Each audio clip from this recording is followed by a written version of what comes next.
네, 안녕하세요. 과기정통부 인공지능 정책기반관 맡고 있는 엄열입니다. 오늘 타스 2023 AI 쇼 귀한 자리에 초대해 주셔서 정부 정책 관련된 부분을 공유하게 돼서 기쁘게 생각하고요.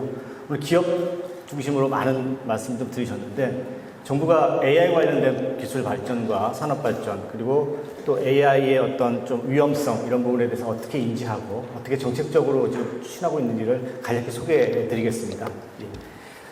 지금 제목은 이제 초거대 AI 시대 인공지능 정부 정책 방향입니다.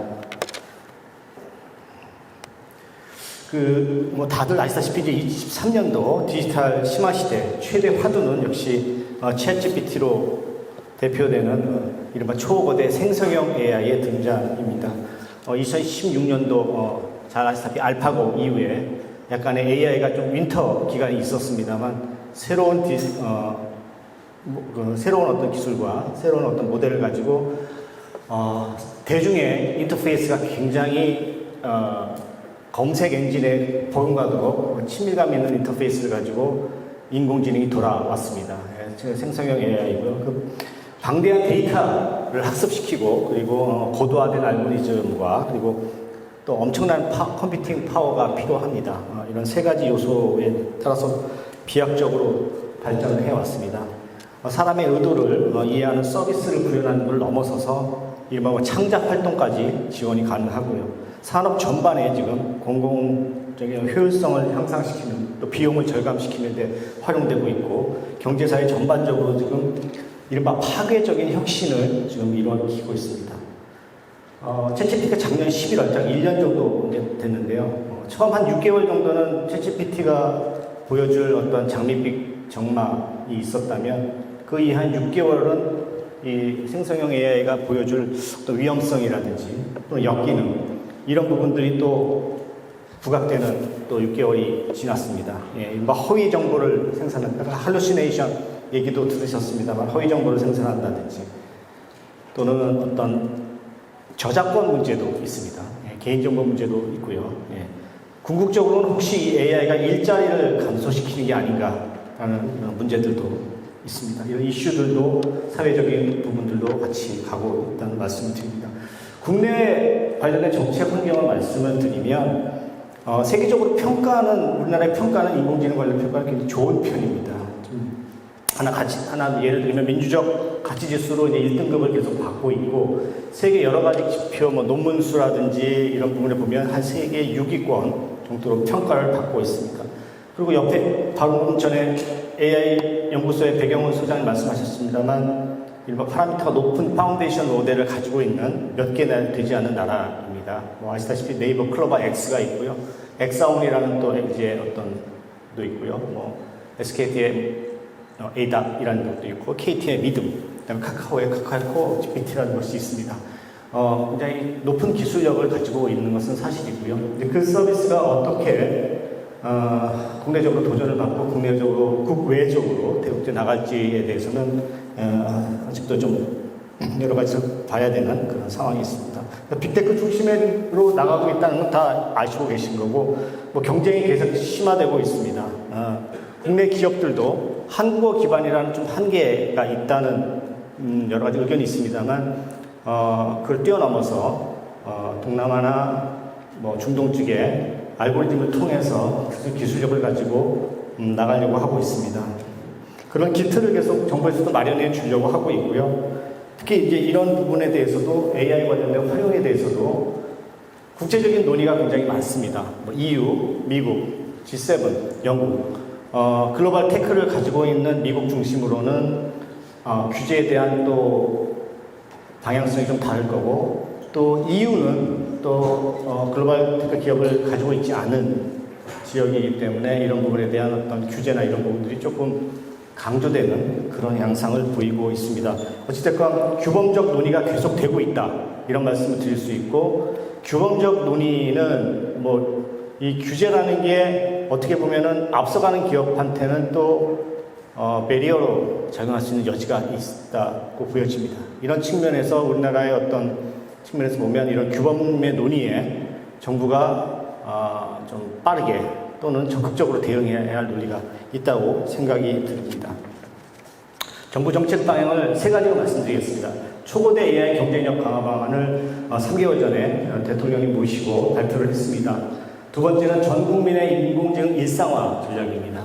다양한 분야에서 AI가 활용될 수 있습니다. 그거는 이제 산업적 측면이나 기업 측면에서도 굉장히 큰 기회가 될 수 있고요. 또 그런 수요가 창출되면서 그 대단한 수요가 또 AI 관련된 산업 발전에 선순환적으로 작용할 수 있다고 생각이 됩니다. 마지막으로 AI는 안전하고 신뢰성이 있어야 합니다.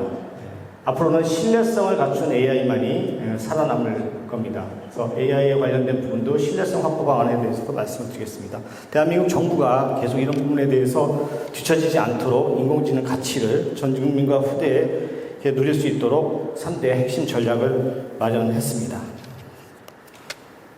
첫 번째, 초거대 AI 경쟁력 강화 방안입니다. 아까 말씀드렸다시피 초거대 AI가 있는 몇 개 되지 않은 저희 나라입니다. 똑똑한 인공지능을 국민과 함께 가속하게 하겠다는 비전 하에서 일단 AI 플랫폼을 중심으로 글로벌 시장을 공략을 하겠습니다. 그 다음에 이 파운데이션 모델도 응용 부분 관련돼서도 기업 간의 협력, 생태계 조건을 바탕으로 우리가 좀 강점이 있는 분야가 있다면 전문적인 AI, 세계의 어떤 유니콘 기업이 몇 개 나올 수 있거나 세계 1위 기업들은 나갈 수 있도록 그렇게 지원을 할 계획입니다.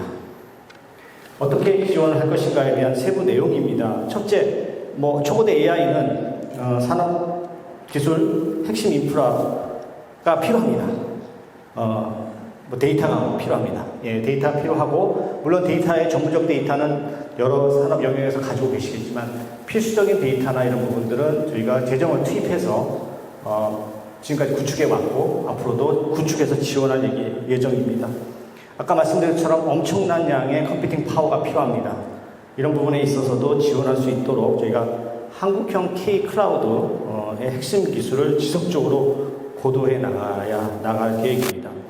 두 번째는 혁신 생태계를 조성하려고 합니다. 지난 6월 달에 저희들이 초거대 AI와 관련된 기업들을 한번 모여봤습니다. 지금 현재 105개 기업들이 모여서 초거대 AI 협의체가 구성되어 있습니다. 생태계를 위해서 대기업과 소기업, 스타트업을 중심으로 모여 있고요. 이를 중심으로 시장과 어떤 산업체의 어떤 의견을 공유할 수 있고 또 그런 부분이 어떤 정책에 방영될 수 있도록 협의해 나가도록 하겠습니다. 인력 양성도 중요합니다. AI 관련된 인력 양성. 여러 보도 내용도 보셨습니다만 우리나라가 AI 인력이 들어오는 유입국인지 유출국인지 이런 부분의 통계도 조금씩 다릅니다. 하지만 궁극적으로는 AI 인력이 그 기간을 넘어서서 유출과 유입 간 이런 어떤 그런 양립적인 이런 가치보다는 지속적으로 연구가 계속될 수 있도록 그런 부분에 대해서 지원을 하겠다. 글로벌로 같이 공동 연구나 이런 것들을 좀 확대해 나가는 방향으로 정책을 가져갈 계획입니다. 전국민 일상화 추진 계획입니다. 이제 AI와 같이 살아가는 세대입니다. 다양한 분야에서 모르는 사이에 AI가 스며들 것입니다. 그리고 그렇게 만들어 나가야 될 것 같습니다. 전 세계적으로 AI가 가장 잘 활용되는 나라로 도약하겠다는 비전 하에 AI 정책을 본격적으로 추진하겠습니다. 산업 현장하고 일터에서 AI 활용이 내재화시켜서 혁신을 좀 촉진시키고 공공 부분에서도 AI가 가장 잘 사용하는 그런 정부를 만들려고 합니다. 디지털 플랫폼 정보위원회에서 이 부분을 같이 노력하고 있고요. 공공 부분부터 선도적으로 AI가 활용되도록 노력할 계획입니다. 세부적으로 좀 말씀드리면 우선 복지부 분야, 그 다음에 의료 분야, 그 다음에 보육 분야, 문화예술 분야, 또 우리 잠깐 아까 뵀는데 안전 분야 이런 분야에 AI가 활용될 수 있는 부분들을 여지를 만들고 혁신적인 제품 서비스 개발과 활용을 해 나가도록 하겠습니다. 그리고 이제 소상공인들이 AI를 활용할 수 있는 여지 부분을 하고 또 노동의 양을 감소시키고 굉장히 어려운 일을 AI가 대체할 수 있습니다. 이런 부분에서 생산성과 이런 부분을 높일 수 있는 그런 분을 찾아서 저희들이 공모 방식으로 통해서 이런 부분들에 대해서 재정을 투입해서 관련 부분들을 사용해 나가도록 하겠습니다. 아까 안전 부분 말씀드렸고 공공 부분 말씀드렸는데 공공 부분과 안전 영역 부서부터 AI 융복합 관련된 그런 사업들을 본격적으로 활용해 나가고, 그리고 AI를 쓰는 국민들도 이 AI가 어떻게 써야 되는지 잘 알아야 쓰게 됩니다. 그래서 AI 관련된 이른바 리터러시 문제, AI를 좀 잘 알고 활용하는 부분들에 대해서 제고에도 노력을 기울이기입니다. 이 부분도 정부가 해야 할 일이라고 생각하고 있고요. 이런 부분에 대해서도 계속적으로 노력하도록 하겠습니다. 마지막으로 AI 윤리와 신뢰성 부분입니다. 안전하고 신뢰성 있는 AI 관련된 부분에 대해서 어떻게 이 부분을 구현할 것인가 합니다. 법으로 규제할 수 있습니다.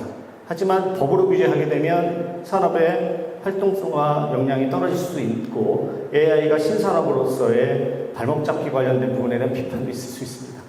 그래서 윤리 관련된 부분이나 AI 기업들이 서비스를 내거나 기술 개발을 할 때 이러이러한 윤리 관련된 기준들을 체크해서 하는 것이 기업 입장에서도 리스크를 줄일 수 있는 일입니다. 여러분 아시다시피 여러 가지 챗봇이나 이런 것들이 나와서 할루시네이션이나 여러 가지 잘못된 그런 정보 또는 어떤 사회적으로 이러한 차별을 하는 이런 정보가 노출됨으로써 기업이 굉장히 큰 리스크를 가질 수 있는데요. 그런 부분들을 좀 해소시키기 위해서 저희들이 안전한 인공지능 개발을 위해서 신뢰성 확보 측면에서 기술 개발을 하고 있습니다. 구체적으로는 말씀을 좀 드리면 개발 안내서라든지 윤리 지침이라든지 이런 것들을 분야별로 만들고 있습니다. 그래서 그런 부분들을 첨부하실 수 있도록 그렇게 할 계획입니다. 구체적으로 조금 더 말씀드리면 일단은 시장 자율적으로 이런 부분을 할 수 있도록 분야별 가이드라인을 좀 만들고 검 인증 체계를 만들어서 확대해 나갈 계획입니다. 아울러 생성형 AI에 대해서 이 생성물이 AI로 만들어졌다라는 것을 알릴 필요가 있습니다. 이건 국제적으로 가장 지금 낮은 단계의 규제로 논의되고 있습니다. 이른바 워터마크입니다. 그래서 생성형 AI 산출물에 대해서 워터마크를 어떻게 기술적으로 붙일 것인가 라는 데 논의가 있고 이 부분도 좀 적극적으로 검토해 나갈 예정입니다. 마지막으로 이른바 인공지능 아까 말씀드렸듯이 다양한 계층에서 인공지능을 다 아실 수 있도록 저희들이 맞춤형 교육과 활용 확산에 노력하도록 하고 또 책임 있는 또 신뢰성 있는 AI를 확산을 위해서 새로운 관련된 부분들에 대한 영향평가라든지 이런 부분들을 도입해 나가겠습니다. 마지막으로 11월 1일 날 영국에서 AI 안전 정상회의가 열렸습니다. 그래서 각국 28개국이 참여했고 빅테크 기업들도 다 참석을 했습니다. 그래서 AI가 도대체 어디가 안전에 문제가 있을 수 있고 그런 부분을 공유했고 앞으로 그것들을 국제적으로 어떻게 평가할 것인가 이런 부분에 대해서 논의가 있었고 6개월 후에 저희 나라에서 2차 회의를 합니다. 그때 국제적 규범 논의나 AI에 대한 규범적 체계에 대해서 저희들이 리더십을 가지고 그렇게 논의해 나갈 수 있도록 하겠습니다. 지켜봐 주시고요. 정부 정책 관련된 많이 성원 바라겠습니다. 감사합니다.